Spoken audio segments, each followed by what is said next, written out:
Hi, my name is Matthew Christian from Tampa, Florida, and on behalf of Expert Village, today I'd like to talk to you about the proper use and maintenance of a yard weed eater.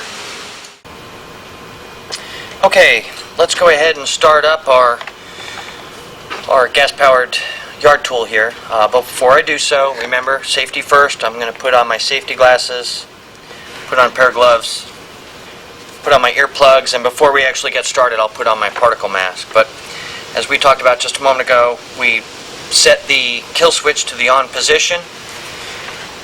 We've put our choke to the on position or the closed position, and we've depressed our primer bulb approximately 6 times to get some gas, fresh gas, into the carburetor.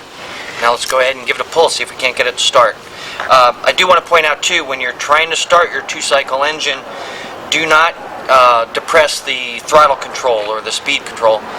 Don't pull that trigger until it actually starts. It's not necessary to give it gas to try and get it to start. And give it a pull. Sometimes it may take a few pulls before it gets started. Let's see how it goes.